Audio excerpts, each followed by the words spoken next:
tous et à toutes. J'ai le plaisir aujourd'hui, ce soir, d'animer cette rencontre avec Harold Bernat, que je vais vous présenter brièvement pour ceux qui ne le connaissent pas encore ou mal. Donc Harold a cette particularité d'avoir entamé d'abord des études de sciences, ce qui n'est pas courant chez les philosophes. Et après une prépa scientifique et une double licence maths philo, il s'est destiné à l'enseignement. Et ça fait maintenant une vingtaine d'années que tu enseignes, Harold, d'abord à Troyes, et puis depuis quelques années à Bordeaux.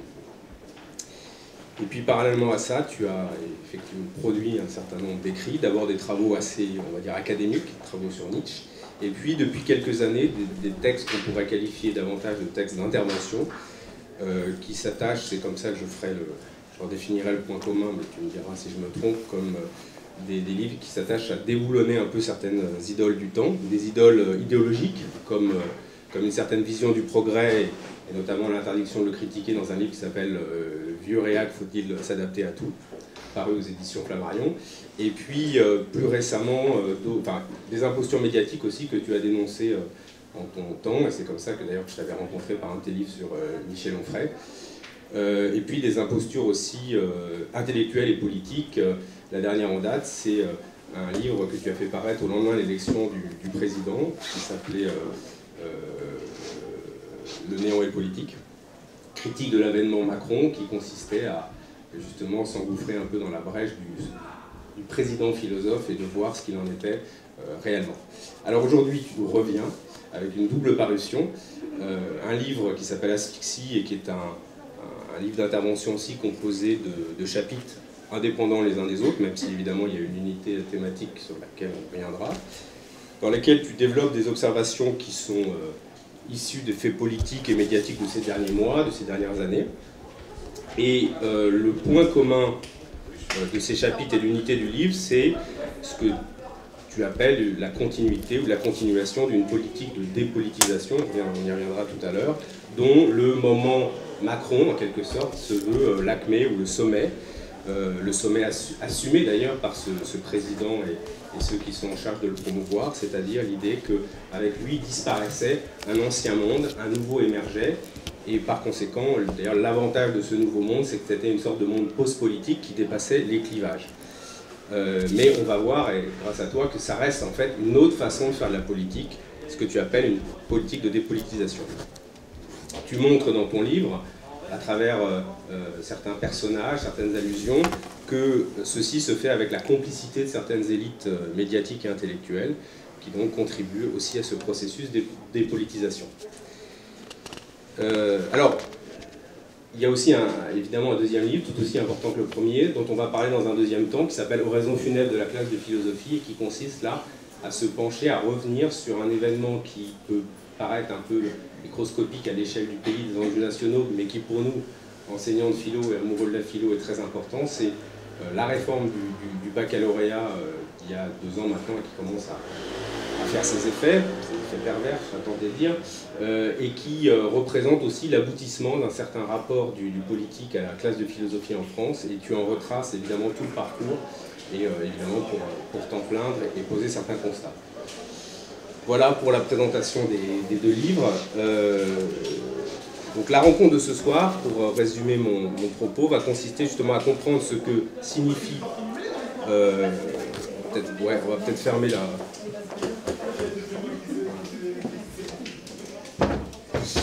Merci.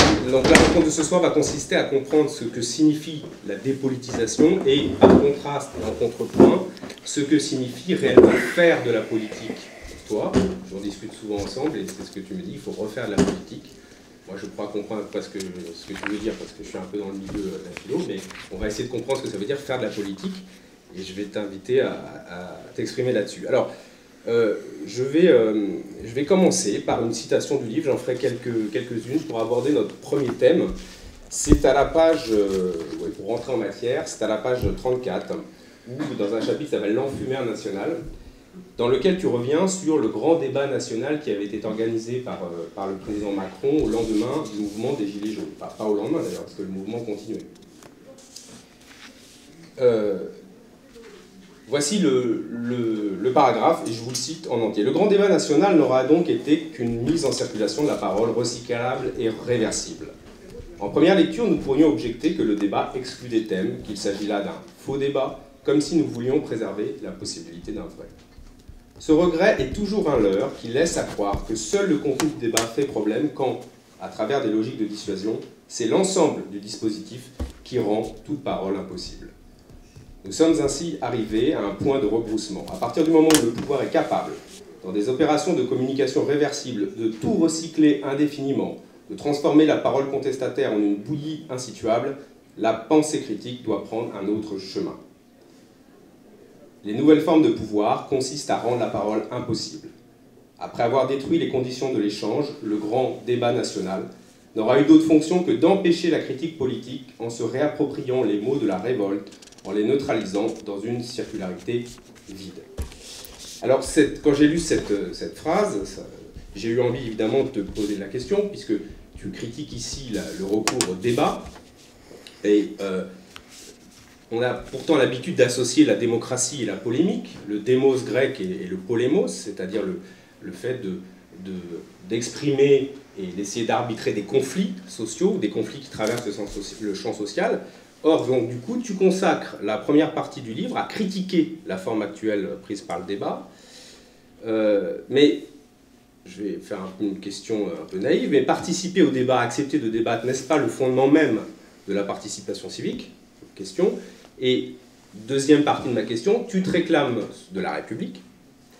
Or, la chose publique ne se caractérise-t-elle pas, justement, par la mise en discussion de tout ce qui intéresse notre vie collective?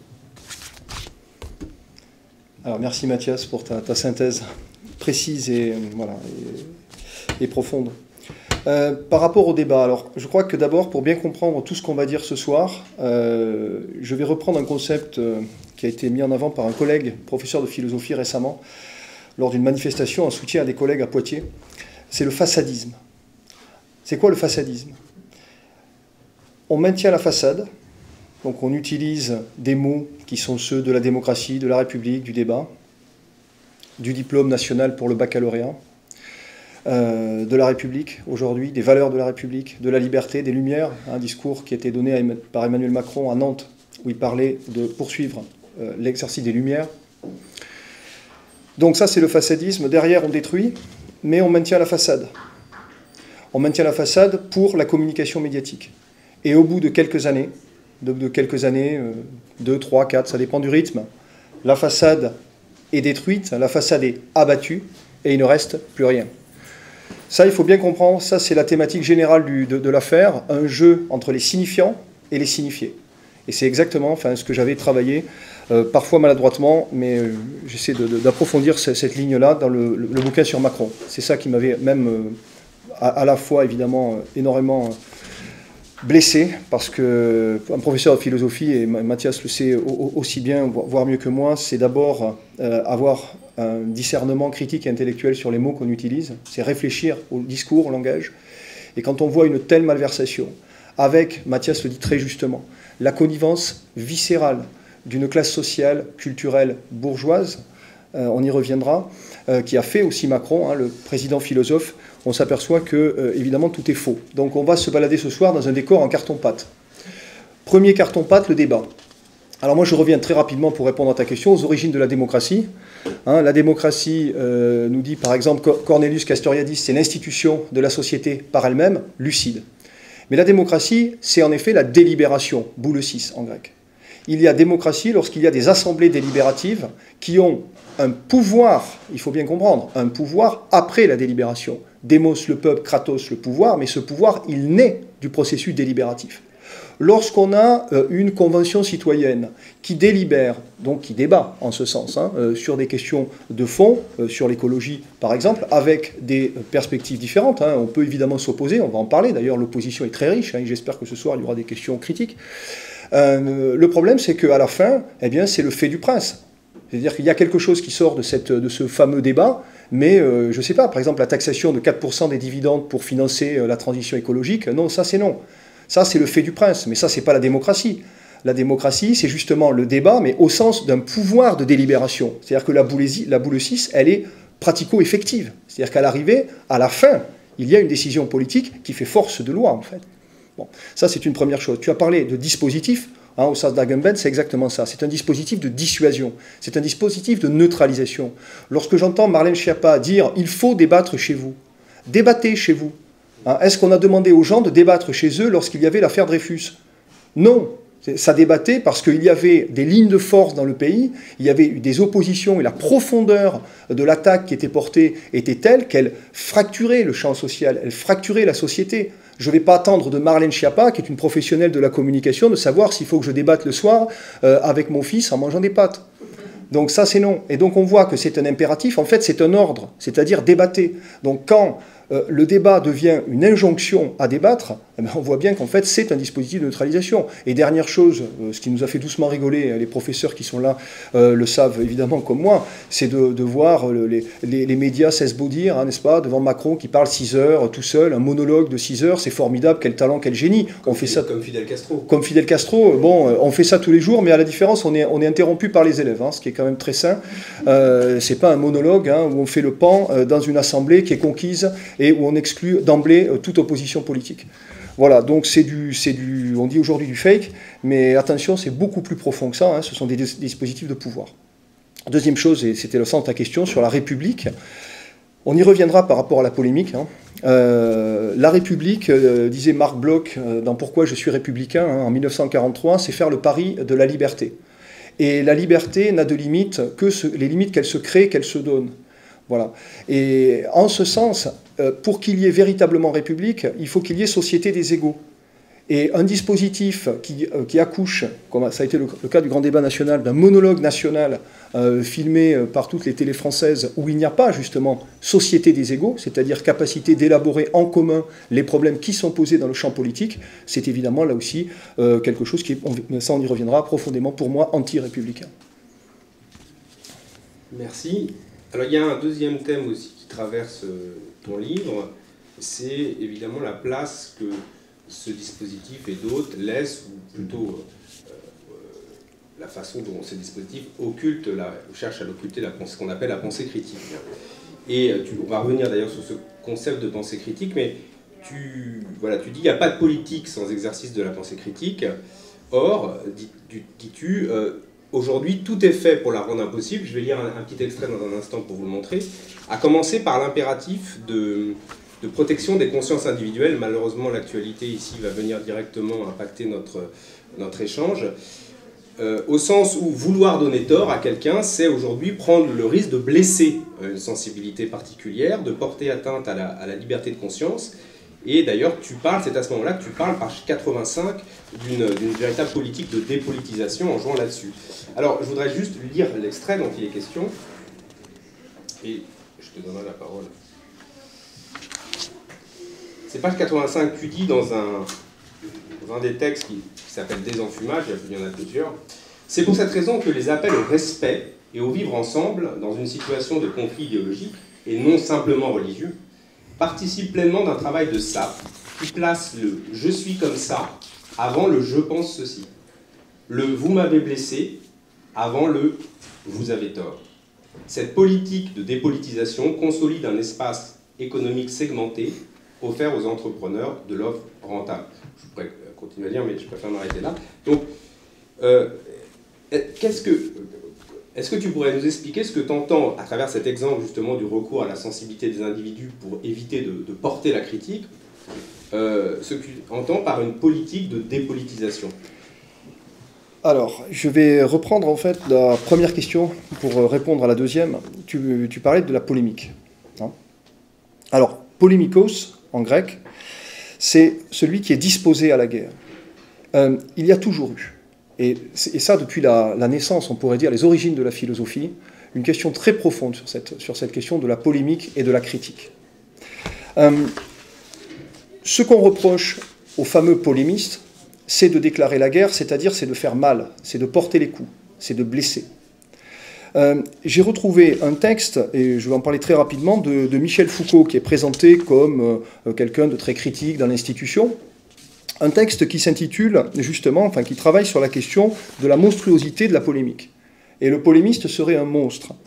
Ce qu'il faut comprendre, c'est que l'exclusion du polémiste du champ intellectuel, pour le rabattre sur des pratiques indignes de la foule, vulgus, les fameuses foules haineuses de Macron, est en lien direct avec la construction libérale d'un individu qui n'a de compte à rendre à personne.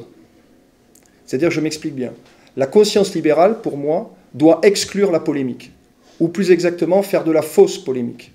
Pourquoi? Parce que la conscience libérale ne rend pas de compte. Socrate dit en permanence dans l'espace public, « Logon dilunai, il faut que tu rendes raison de ce que tu dis ». On ne rend pas raison, on met en avant nos affects, on met en avant notre ego, on met en avant notre vécu. Bien. C'est-à-dire notre confort intellectuel, au fond. Et qu'est-ce qui est derrière? C'est qu'en fait, le polémiste, au fond, on lui pose toujours la question, mais pourquoi vous faites ça? Quel intérêt vous avez à faire ça? Parce que la conscience libérale, justement, voit toujours l'intérêt, on y reviendra, la stratégie du discours. Elle ne cherche pas la liberté, mais je cherche tout simplement à savoir ce qui se passe dans le texte. Est-ce que c'est juste? Est-ce que c'est vrai? Je ne suis pas en soi scandalisé, mais je veux savoir si c'est juste, si c'est vrai, ce que dit Socrate au début de l'apologie de Socrate avec Platon. Il dit, je vais essayer de viser la vérité. Si la vérité vous blesse, ça veut dire que la vérité est blessante. Mais ce n'est pas moi qui vous blesse, c'est la vérité qui vous blesse. C'est ma recherche de la vérité qui vous blesse. Ici, l'outrage est dans les yeux de celui qui regarde. Et lorsque Foucault dit « Les impostures au sein de l'espace critique sont comme des monstres au sein du monde vivant, de simples possibilités certes, et néanmoins cohérentes ». Vous avez un philosophe dans l'institution, il était quand même professeur dans les plus hautes instances académiques, qui vous dit « La polémique, c'est la monstruosité ». Voilà un homme qui a défendu justement la normale, l'excentration des normes, et qui nous dit tout simplement, en fait, le polémique, il faut s'en méfier, ou la polémique, il faut s'en méfier. Parce que derrière, il faut se méfier de la critique. Il faut se méfier d'une critique qui aurait une portée justement politique. C'est-à-dire qui remet en question l'institué. Voilà. Henri Lefebvre disait, la critique, elle conteste l'existant. C'est-à-dire que ce qui existe est discutable, et a fortiori dans le champ politique. Donc, critiquer, et peut-être polémiquer, c'est porter des coups. Et au fond, Foucault ne joue pas dans la cour des monstres. Il ne veut pas ça. Parce que jouer dans la cour des monstres, c'est faire, finalement, c'est être avec la foule. Parce qu'il veut sauver le magistère. Et on voit bien que là, il y a un rapport très fort entre la critique, la liberté et le politique. Si le politique, c'est l'institution de la société par elle-même, eh bien, il faut que cette institution puisse être objet d'une critique. Et cette critique, elle est radicale. C'est-à-dire, elle va à la racine des choses. Et c'est peut-être là qu'elle fait problème et qu'elle heurte le consensus libéral. Si la visée finale du politique, c'est le souci de soi, je ne vois pas très bien ce qu'on a à faire ensemble. Voilà, c'est la même idée. Il y a peut-être une petite clarification sémantique à faire, parce que finalement, le mot polémiste aujourd'hui, il désigne un débatteur sur CNews ou BFM TV. Oui. Voilà, c'est pas ce que tu entends. C'est absolument pas ce que j'entends. Lorsqu'on dit, par exemple, de Zemmour que c'est un polémiste, Zemmour nous dit le vers des écolos, c'est le même que le vers de l'islam. Ça, c'est pas de la polémique, c'est de la connerie. Ouais. Donc, il faut bien distinguer polémique et connerie. Le polémos de Démosthène, Démosthène reproche au IVe siècle justement qu'il n'y ait pas les esclaves, les étrangers qui prennent la parole dans la cité grecque. Il n'entend pas des fadaises en fait, non, des vraies questions politiques sur le fond. Voilà, le spectacle de l'idiotie contemporaine n'a rien à voir avec la polémique telle que je l'entends. Merci. Alors, on a mentionné plusieurs fois l'expression pensée critique.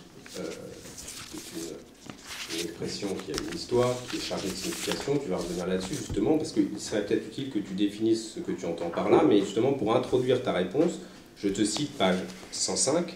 « Nous étouffons par momification de l'esprit critique. La philosophie devenue superdoxa disparaît en se répandant partout, incapable de faire vivre encore cette force critique étouffée par la muséification de son interminable survie. » Donc j'ai choisi cette phrase parce que 2 fois, le mot revient, esprit critique, force critique. Qu'est-ce que c'est la pensée critique? Alors la pensée critique, c'est pas dire tout et n'importe quoi sur n'importe qui, n'importe comment. Hein. C'est même le contraire de ça. Étymologiquement, la critique, krinein, c'est le discernement, c'est discerner. Les spécialistes de l'étymologie grecque sur cette question reviennent en particulier à Crécéra. Crécéra, c'est le crible. C'est-à-dire, c'est un critère de distinction. Critère, d'ailleurs, en grec, c'est le juge. Donc c'est celui qui est capable de juger, on en a parlé quand on a préparé, c'est-à-dire trancher, séparer le bon grain de l'ivraie. C'est pas le crible au sens de la mitraillette qui criblerait de balles, voilà, c'est pas ça. C'est le crible au sens du bluto, c'est-à-dire ce qui sépare le bon grain de l'ivraie. C'est-à-dire ce qui sépare, ce qui tranche, ce qui dit ça c'est bon, ça c'est pas bon, ça c'est mauvais. Et si mon évaluation n'est pas bonne, eh bien tu vas me prouver qu'elle n'est pas bonne. Mais tu ne vas pas me dire que je te blesse. C'est-à-dire qu'on va se situer dans le champ de la raison. C'est Hegel, ça. Oui. Voilà, et on ne se situe pas dans un champ affectif. J'ai tort, prouve-le-moi. Sauf que dans l'espace justement des consciences libérales, où on est tous le marchand de quelque chose, je n'ai pas forcément intérêt à rentrer dans une polémique avec quelqu'un qui pourrait mettre en question la qualité de mon produit. Donc on s'ignore courtoisement. Et donc on ne se parle pas. Et donc il n'y a pas de polémique parce qu'il n'y a pas d'espace de conflictualité. Et à partir de là, il n'y a plus de discernement. Et quand je parle de la superdoxa, je parle en réalité d'une culture qui n'est pas une culture du discernement, qui est une culture de l'indistinction. Voilà. Tu parlais tout à l'heure très rapidement, il faut aussi lui rendre hommage à Samuel Paty. Il ne s'agit pas la solution, hein, si solution il y a, elle n'est pas dans des techniques ou des coups de menton ou des coups de torse. Hein. C'est pas en disant il faut par exemple de façon mécanique dans toutes les classes de France montrer des caricatures, c'est pas ça. Il faut développer la liberté de penser, et la liberté de penser c'est pas que la terminale, c'est pas que la première, c'est pas que la seconde, c'est tout le long du parcours, et d'où après la réflexion qu'on va avoir sur la philosophie. C'est-à-dire, c'est le pari, encore une fois, de la liberté. Rien de technique là-dedans. Être capable d'exercer son jugement critique.